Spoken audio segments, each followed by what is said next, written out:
नमस्कार मित्रांनो, तर आज आपण तुरीच्या डाळीचे आतरवडे बनवूया।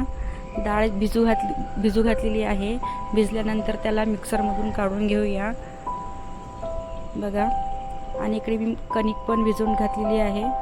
वरण भाताचा कुकर पण लावलेला आहे आणि पाणी गरम करायसाठी ठेवलेले आहे गंजामध्ये। संपूर्ण डाळ हे मिक्सरमधून काढून घेतलेली आहे। त्याच्यामध्ये तिखट, मीठ, हळद, जिरे, धणे आणि लसणाच्या पाखऱ्या चेंदून टाकलेल्या आहे बघा। छान ते एकजीव करून घ्यायचं आणि गॅसवरती गंजामध्ये पाणी ठेवून पाण्याला थोडीशी उकळी येऊ द्यायची आणि त्याच्यावरती गारणी ठेवायची आणि गारणीवरती ते वडे असे थापून छान थापायचे गोल गोल आणि ते गारणीवरती ठेवायचे बघा। आणि छान अशी वाफ आली पाहिजे आणि त्या पद्धतीने तुम्ही गंज घ्या, जेणेकरून ते वाफ बाहेर निघाली नाही पाहिजे, म्हणजे लवकरात लवकर आपले वडे शिजणार वाफेमध्येच। अशा पद्धतीने थापून घ्यायचे वडे।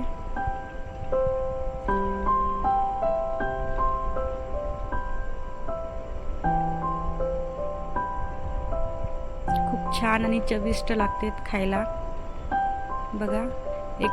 त्यावरती झाकणी छान अशी झाकून घ्यायची आणि गॅस फुल ठेवायचा।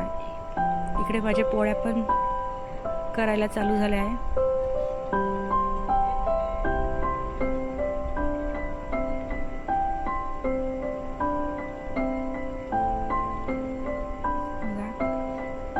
बघा। शिजले आहे वडे, छान अशी वाफ धरली आहे बघा। पाणी कसं उकळतं ठेवलेलं आहे।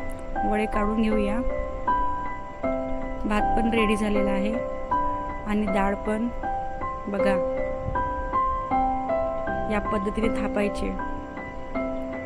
आता आपण त्याला फोडणी देऊया। त्यासाठी कांदा कापून तेलामध्ये सोडलेला आहे आणि जिथे वडे आहे ते वडे छान असे बारीक करून घ्यायचे हाताने थंड झाले की, आणि त्याला फोडणी देण्यासाठी या पद्धतीने कांदा, लसूण, मिरची तेलामध्ये छान फ्राय करून घ्यायचे, लालसर घेऊ द्यायचे आणि त्यानंतर हे मिश्रण त्याच्यामध्ये टाकून द्यायचं आणि छान ते एकजीव करायचं।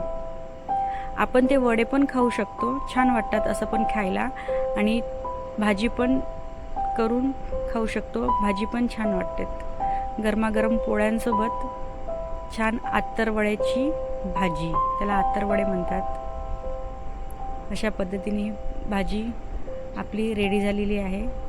सो बाय, भेटूया नेक्स्ट व्हिडिओमध्ये। लाईक आणि सबस्क्राईब करा। बाय बाय मित्रांनो।